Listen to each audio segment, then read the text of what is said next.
यह लड़का इस छोटी सी लड़की को धमकाना पसंद करता था। उस समय उसे अचानक पता चला कि उसके पास एक गुड़िया खड़ी है। लड़के ने तुरंत गुड़िया को टुकड़े टुकड़े करने का प्लान बना लिया। अचानक गुड़िया ने उसका हाथ पकड़ लिया। लड़का कुछ समझ पाता उससे पहले ही गुड़िया खड़ी हो गई। लड़का डर के मारे भागने लगा, लेकिन लड़के ने पैर के नीचे की जड़ नोटिस नहीं की और सीधा पहाड़ से गिरकर सड़क पर आ गिरा। इसी समय सामने से एक कार आ रही थी। लड़का सीधा ऊपर चला गया।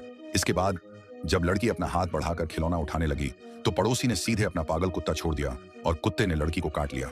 लेकिन जब लड़की के माता पिता ने पड़ोसी को दोष दिया तो पड़ोसी ने माफी मांगने के बजाय लड़की पर ही इल्जाम लगा दिया। उस समय उसके घमंडी चेहरे को गुड़िया ने याद कर लिया। पहले गुड़िया अपनी मालकिन का बदला लेने की योजना बना रही थी और रात के बीच में हड्डी का एक टुकड़ा फेंक दिया। जब कुत्ता हड्डी खाने के लिए पास आया तो अगले ही सेकंड गुड़िया ने कुत्ते को पकड़ लिया। अनजान पड़ोसी अभी भी कुत्ते को ढूंढ रहा था। अचानक उसे कुछ आवाज सुनाई दी। उसने घर के गहरे कोने में कुछ देखा। जब पड़ोसी घर के अंदर गया तभी गुड़िया बाहर निकल आई। ये एक जाल था। पड़ोसी एक पल के लिए निस्तब्ध हो गया। फिर गुड़िया ने सीधे पड़ोसी को भी ऊपर भेज दिया। असल में यह गुड़िया बच्चे का साथ रहने और उसकी रक्षा के लिए थी। इसकी संस्थापक लैला थी, जो एक खिलौना डिजाइनर है। उसने छुप छुप कर कंपनी के फंड का इस्तेमाल करके गुड़ियाओं बनाई। लेकिन प्रयोगशाला अचानक विस्फोट हो गई और उसे यह प्रोजेक्ट बंद करना पड़ा। इसी समय उसकी बहन का परिवार कार दुर्घटना में मर गया। सिर्फ उसकी भतीजी ओलिविया जिंदा थी। इसीलिए लैला ओलिविया की अकेली अभिभावक बन गई। एक दिन ओलिविया ने लैला की लैब में एक रोबोट देखा और उसे तुरंत पसंद आ गया। तब लैला ने ओलिविया के साथ गुड़िया की मरम्मत करने का प्लान बनाया। जब गुड़िया सफलतापूर्वक मरम्मत हो गई तो वे लोग गुड़िया को घर ले आए। लेकिन इस गुड़िया में एक आत्म सुरक्षा प्रोग्राम भी सेट था। लगातार अपडेट्स से उसकी कमियां सुधरती गईं। इसी वजह से गुड़िया पूरी तरह जाग उठी।